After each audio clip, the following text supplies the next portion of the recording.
That ain't good. I'm gonna show you how to fix that. And we're gonna do it right now. In a previous video, I was going to build a ramp here and I started tearing it apart and I found a bigger issue. The framing for the shed is all rotted, and upon further inspection, I found an even bigger problem. If you look real close right here, you can see these little guys right here. Yeah, those are termites. So not only am I gonna have to rip this out, but I'm gonna have to get this shed, and I might as well get a house treated for termites, because that's not good. We'll start by fixing the framing. So I'm just gonna clear some of this out of here. I just want to get a better look at this whole situation. Obviously, anytime wood contacts dirt, no matter if it's pressure treated or not, it's bad news. So what I might do is at least get all this dirt out of here, just so it's not touching when I put the new framing in. And that should also make it so that termites, carpenter ants, any kind of bugs won't want to go in here as it gets wet and chew it up, hopefully. So all around the shed is kind of like this, and all of this framing where it's like that is totally fine until you get here where it was accumulating water with the ramp and then it was sitting on the ground. So I know I have to replace that. So I'm assuming that probably isn't in much better shape. So this is kind of a hill that goes down like this, and maybe this was a way to stop the water to bring it around here, but ground contact just isn't the best. So I think I'm gonna tear this up and inspect that and see what it looks like.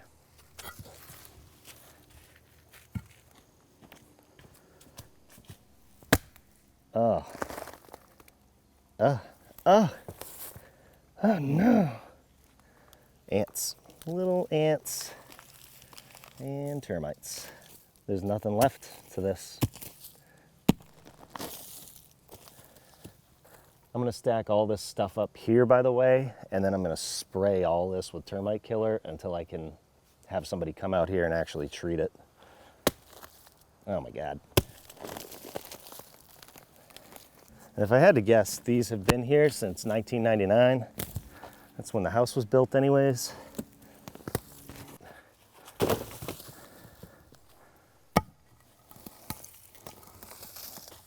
Ooh.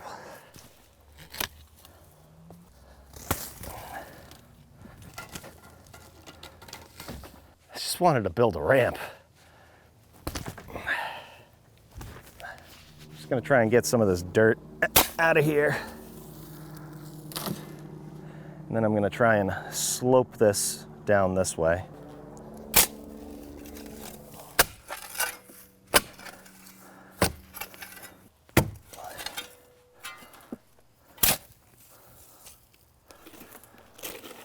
There. Easy. Right here, go right through. Not great. Yeah, exactly what I thought. So I'm gonna have to replace this from here all the way to where we have some good framing.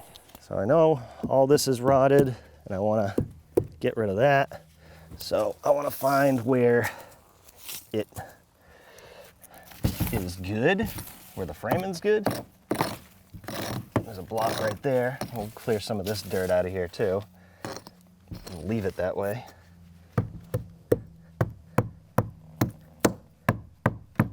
And that's pretty good. I think we can go to this one right here, this joist. There's nails here. That's how you can tell where there's a joist. So right here, I know that I have to fix this plywood. I don't have to, but I want to.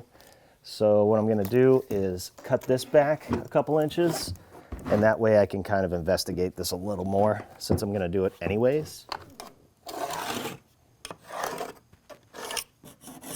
I'll set the depth of my blade just past this 3/4. Safety glasses.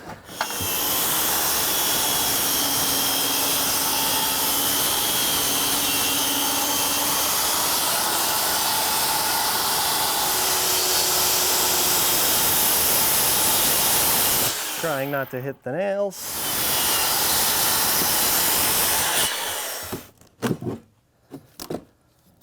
This is what I was hoping for. This is in good shape.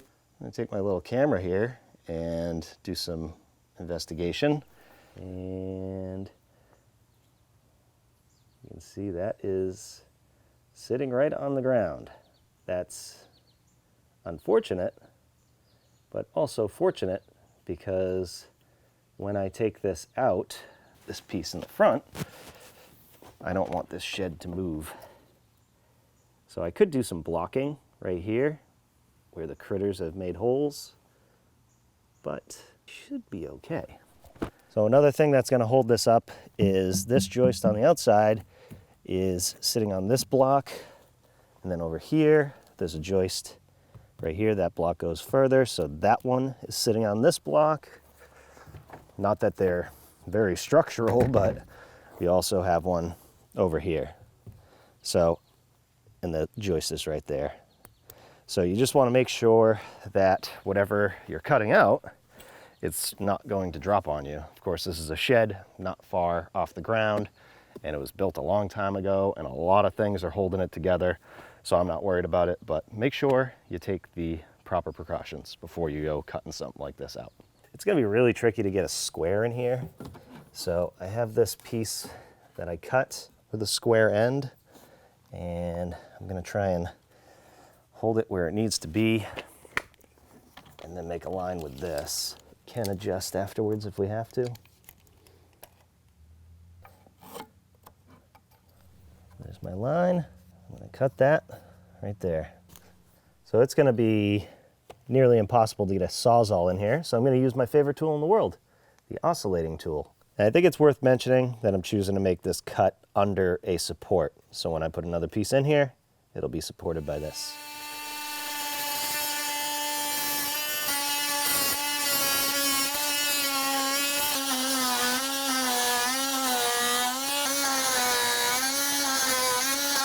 I'm gonna make this easier on myself, cut it out in sections.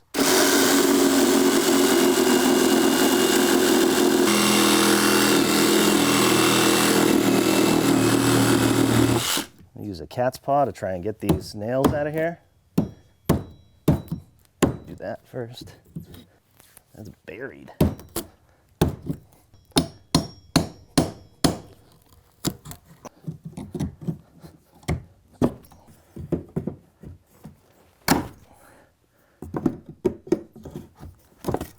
And that right there is not exactly half on, but I'm fine with it. The blade is pretty dull, just like me. Try not to hit my siding.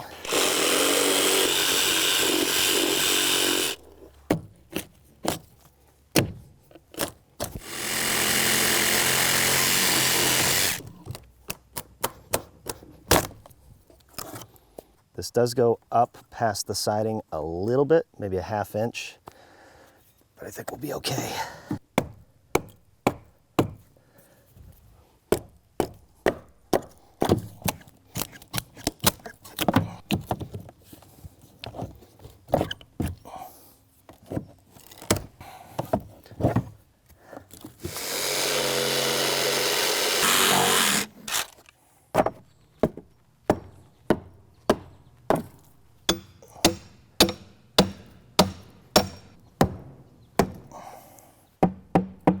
Yeah, it's not supporting that at all.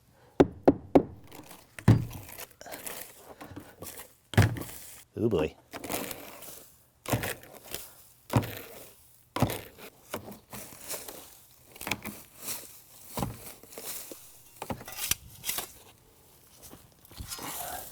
I'm going to go along and cut any nails that are still in the joists or the ones that come down from the plywood.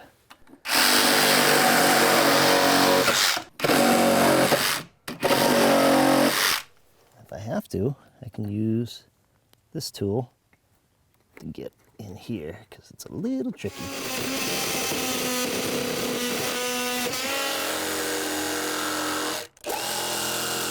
I'm just going to get some of this dirt out of here before I put that 2x6 in. That way I'll have some airflow, because that's really what I need in order for this not to rot.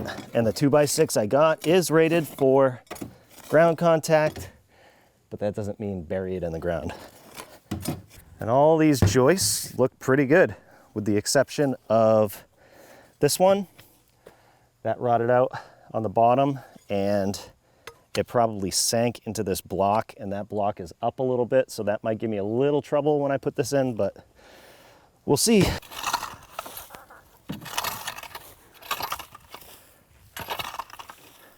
So this block is gonna give me trouble. Right here I'll be fine, but over here I have a 2x6, which is 5.5-ish. So I got like 4 3/4. So I'm gonna have to, unfortunately, move that. It's going.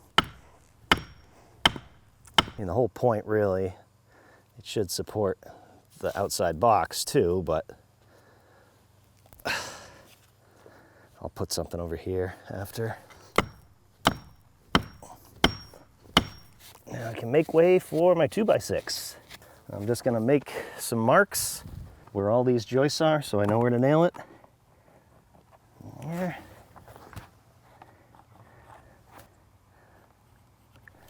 Now I'll take a measurement for my piece.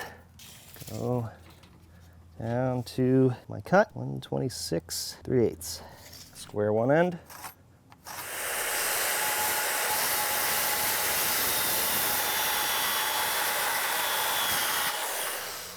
Look on here,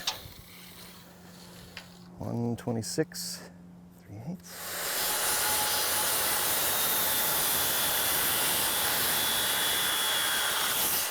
I tried to get a nice straight piece, but there is always a crown to these boards, which means they go this way or they go that way. And this one, the crown is up like that. So I'm gonna put this at the top. And I do have a video talking about crowning. I'll leave a link in the description over to where you can see that video if you're interested. This piece is good to go.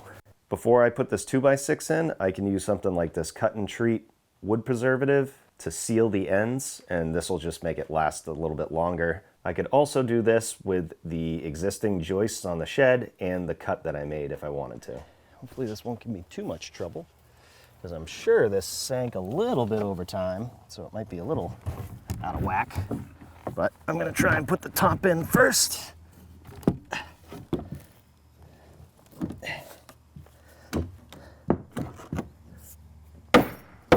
So before I try and get this end in, I'm just gonna tap it, make sure it's tight over here, and I'll just put one nail in over here, so that way, when I go to put this end in, that end doesn't pop back out. That'll annoy me, so I'll just throw a nail in over there first. Oh, first nail never shoots for some reason. So, let's see if I can multitask. Nice big bar right here.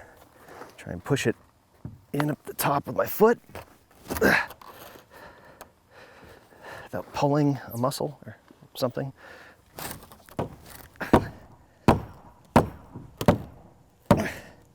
Banged it up a little bit, but small price to pay. Now I can nail this off all the way. I can feel under here, make sure these are even. This actually is not. This probably dropped a little bit. So, I'll show you how I'm gonna fix that. I'll put a screw right here into the joist, kind of like that. I should be able to use my hammer and just lift it up like that so it's even.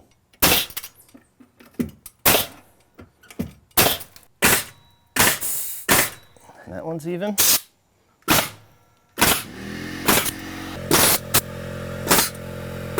These are galvanized 3.5-inch framing nails, by the way.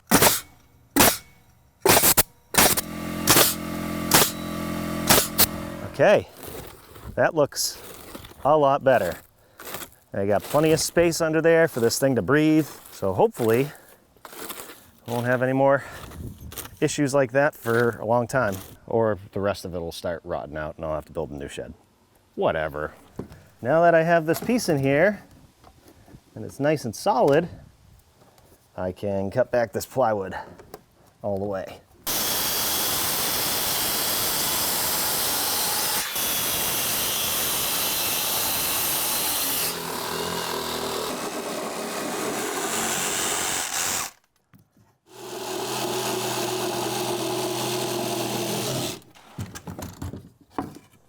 Now when I fill this plywood in, I want it to touch the door to make a nice seal, and I can even put some foam there or something if I wanted to. I just want to make sure that no mice come in these doors. So, clean this off, take a measurement.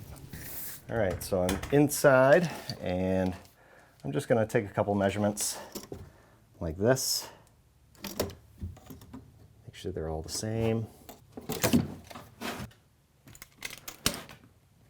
3.5 strong.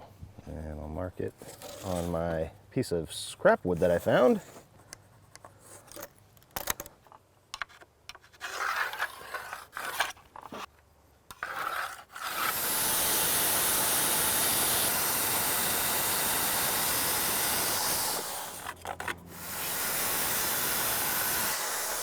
Like this.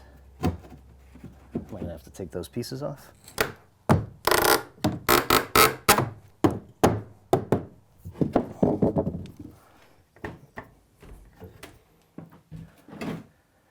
Yeah, I think that works. I think we're good. Just to find the joists, nail it in place. Ah! And I'm not too worried about this, by the way. I could have put a piece in there to connect those, but it's such a small piece.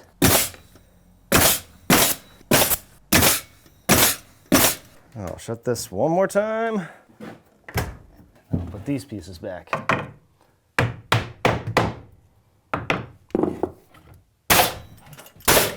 So hopefully you don't have to do this, but if you did, I hope this video helps. Thanks for watching.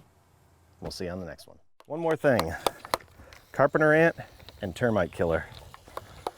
Just gonna soak this stuff, go around the entire shed, and call someone to have everything treated. But in the meantime, this should help. How many roots do you need? Trees? Thought that one was going all the way to the house. I'm gonna need a little lawn care over here. I need a 12-footer. I could do it in pieces. Should I do it in pieces? Make that look easier, Lauren. Looks like a nest of some sort. Don't run away, Lauren. I'm not rebuilding. Oh, evict all my critter friends. Get your gun, Leonard.